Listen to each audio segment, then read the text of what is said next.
This is Candid Conversations with Dr. Mayfield, a podcast that resources families and friends with tools to have important conversations about mental and emotional health. This show is sponsored by Mayfield Counseling Centers, helping you find clarity, hope, and purpose. Here's your host, Trever Shirin. Thank you for joining us on Candid Conversations. We are excited to come to you again one more week ahead of time and still recording super early in the morning. A nap would be good right now. Oh man, the weather right now is like super foggy, and well, for those of you that are not in Colorado, it was April 30th yesterday, and it snowed like nobody's business for the first half the day. I think we got more inches of snow yesterday in April than we did throughout the entire winter. Well, maybe out where you live. Oh, that's fair. Yeah, we've had over 119 inches of snow where we live. So that's crazy. Crazy. Today, we're talking about encouragement and how to encourage, which you might be thinking like, oh, well, that's really stupid. What a lame conversation to have. But I think we often forget how important encouragement is, and we don't talk about exactly how to encourage. Because like if I was to say like, hey, that shirt doesn't make you look fat. Wow. Like that's not a compliment. So the right? baseline assumption is that I'm fat. Right. Right. Not an encouragement. But I think a lot of times we can say things like that and not recognize that what we're saying isn't what we're trying to intend. Well, it's interesting because I think it goes back about a year ago. We did a love languages conversation, and words of affirmation is one of the love languages, which is a form of encouragement. But also, I think we talked right before Christmas about how to give good gifts. Totally. And I think the idea of encouragement is similar to the idea of giving good gifts, right? Because, I'm not, we talked about this in, I think, November, December. I'm not going to go out and get you just a random gift because I have to get you a gift. Right. Like I want to give some thought to it and what makes you tick and why do you like this and, those kinds of things. But I think it's the same thing with encouragement, that I can't just say, hey, you look nice today and just leave it at that. Like, thank you for doing this, this, this, and this because it really meant this to me. Right. Because I know your heart is here. And, so it's really focusing in on the individual. Mm-hmm. Yeah. And I'd like to explore as we get started, the same way we have for a couple of our episodes of like whether or not this is true. Like, do we need encouragement? Is encouragement important? Well, what is encouragement? That's a great question. Let's start in and start from the figure it basics. I don't know. I'll give you kind of what I think it is. I'd love to hear from you what you think it is too, because I think, I wonder if it changes from generation to generation. So, we're a generation and a half apart, I think, something like that. And so for me, encouragement is, I don't know. It's kind of a double-edged sword for me in the sense that if I encouragement at work is if I have my boss not come up to me and tell me I'm doing something wrong and I'm just doing my job, like, okay, I'm good, right? Yeah. I'm encouraged because nothing has come up. I don't need these. Because of the absence of criticism. I'm still getting paid every month and, that kind of stuff. But I think in relationship, I think it's the noticing of certain things for the edification of that individual. And edification meaning the uplifting, the I don't want to use the word encourage because that's the definition, but it's the edification. It's the noticing of something different or extraordinary, to bring joy. In my mind. I don't know what it looks like for you though. Well, and I think for me, encouragement and edification are different, but in the same vein. I'm not going to try with the ravens and crows again, but all edification is encouragement, but not all encouragement is edification. Because I think edification speaks to the spirit of a person, and that can be their personality, what they stand for, or their literal spirit, either one. Okay. And I think encouragement is kind of just, if I was good to go through the entirety of my existence without being encouraged, there would probably be less productivity from me. There would be less courage that I have to face things. And there would be less less of who I am. Like I wouldn't have developed to the point where I am, because I think a lot of who I've become is through the encouragement of other people saying, hey, I see this in you, and I saw what you did yesterday and it was really awesome. Those kind of things, I think, are two examples of the difference between encouragement and edification. And I'm pointing to the empty seat here, but it'd be interesting if we had a baby boomer Yeah. and asked that same question.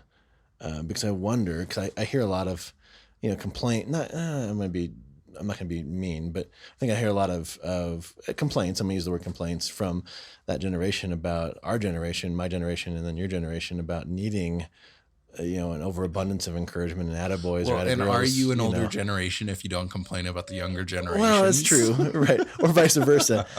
I was having this really good conversation the other day with my father-in-law about just some of the individuals that he's hiring in his organization, and I won't name the organization, but it's a highly you have to be highly skilled and trained to be a part of this type of organization. You can't hire my boy Joe Schmo. Right. No, you have to go to get your certain degrees and all that kind of stuff. And he goes, I am just floored by how much. He didn't use the word encouragement, but how much affirmation, that these younger generations are needing. And he goes, when it was my generation, he goes, I'm not saying that's wrong, but he goes, in my generation, it was, well, I got paid this month. I must be doing something right. And every month the contract starts over. Yeah. Right. And, next month, still got a job. Still, Right. And he goes, it just baffles him with, I'm a Zennial, so I'm kind of on the line of generation millennials, and what's the one before us? Gen X? Gen X's. Yeah. So Zennials. So yeah. So I'm like right on the line, 1981, where you're firmly a millennial. Yeah. Right. And then the generation. Inescapably so. Right. And then the generation, after you, and he goes, I just don't understand why there's so much affirmation needed. Yeah. And I said, well, it's an interesting thing. He goes, I don't know, did we create this? And that goes back to the encouragement piece. Yeah. I think encouragement in my mind is the desire to bring out the best in somebody else and to point those things out, right? I'm just not going to for like our relationship, right? I'm going to look for things that I want to encourage you on for your growth and for your, like you had said, for your growth and for your courage and for your propelling into the future. I'm going to notice those things and call them out. But I'm not just going to go, what? Oh man, I didn't encourage Trevor today. Let me figure something out, right? And pull it out of know where. And I think that's what he's saying. Sometimes is he goes, I feel like they need edification just for edification's sake, not for mentorship, not for the propelling forward and that kind of stuff. I don't know how you feel about that, but I thought it was an interesting conversation as we had over coffee a couple of days ago. Yeah. So. And while I'm thinking about it, it kind of seems to me like there might be 3 different levels to this conversation. Sure. The first level being affirmation, the second level encouragement, the third level edification. Where's validation? Oh, I think that would probably be the foundation. First, validation, affirmation. Okay. Like, hey, what you're doing is right. Right. Hey, what you're doing is good. Hey, the way you did that was really good. And then finally, hey, you are a really hard worker, and I can tell that because of how you did this and this, and how you've worked really hard through that. Okay, so say that again. So the 4 levels then we just created. Now I got to remember it. Validation. Validation would be you're doing that right. Right. Because, right. That's you want to know. Right. The affirmation is you're doing that well. The encouragement is the way you did that was really good. So talking more about something specific, it's not just, oh, that was good. It was, hey, I liked how you moved this thing to that point before this thing because that actually worked out really well. And then the edification is you're a really hard worker, and I can tell that by how you've done 1, these 2, things. 3, 4, 5, 6. Okay. And so it goes from the work is correct, you're getting it right. Right. And now the work is good. We're still focused on the work. And now the way the work is being done. And then finally about you. So it's interesting. So if we actually did, and I think it'd be really fun to get a couple generations in here and have this conversation, because I would say, I'm not going to speak for my father-in-law, but I would say that he would say that the validation piece is that paycheck every month. Sure. Right? Yeah. You're doing it right. Right. You did the work. You did the work. You get paid. And then the affirmation is calling that out verbally. Then the encouragement is, even deeper into that, and the edification is kind of calling out the character, and that makes sense. I see a blog post coming. Yeah, I think to flesh those things out, I think is a really good idea, because we don't really take the time to understand that. And so when somebody like my father-in-law looking at the younger generations, and he thinks they need validation, I'm wondering if it's actually they need edification, or they need, right. So it's breaking it down into not just an overarching, this is what it is, it's just they need validation because they can't stand on their own 2 feet. And that might be true for some people. Yeah. But others, it might be, like, okay, I'm doing it right, but it'd be really nice to hear how and what you see. And it's that mentorship kind of piece of it. Well, and I think that it's important to note that you can't jump from validation to edification. You can, I think it is so much more beneficial if you go through the steps and you build into that relationship. The steps we just created. Nice. I'm going with it. I like it. It's good. But I think it also feeds into our ability to be seen and secure, which you've talked a lot about. Yeah. And that when we're asking for that edification, if that's really what we're going for, I'm sure there's definitely individuals that your father-in-law camera turned off. We're down to one camera. We're down to one camera. That's okay. I'm sure there are individuals that your father-in-law works with who really just need the validation. Yes. Like, yeah, that's right. Mm-hmm. But there are probably others who, according to the context of their life and how they developed as a person, they're longing for edification because they long to be seen and secure. Well, right. And I think now we can even parse it out even further. Is your job the place to find that? Right. Or is it in relationship, mentorship, community? And I would argue that your job is not the place to demand or to find, in my mind, edification and encouragement. Validation, affirmation, yes. Yeah. Maybe some encouragement. Maybe some encouragement every once in a while. But the edification piece really comes in friendship, in mentorship, in family, in community, that it's built upon trust, it's built upon shared experiences, it's built upon longevity and time, right? And I think in my mind is the difference. Yeah. And for a lot of people who go into a workplace anticipating and longing for edification, I think that seeds bitterness. We've talked before on the show about how a change of mindset and a change of perspective can literally change everything. Well, it's interesting you bring that up, because I'm wondering if we take this newfound steps, which I want to write down and kind of parse out a little bit, to other things, right? So you said that if, there's an expectation of an uncommunicated expectation for edification in a workplace, but all they get is validation, it could seed bitterness. Well, it could also seed entitlement, that I deserve these things.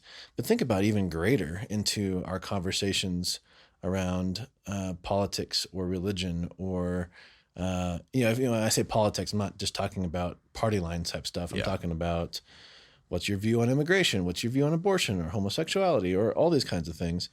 And we go into these conversations expecting edification. Yeah.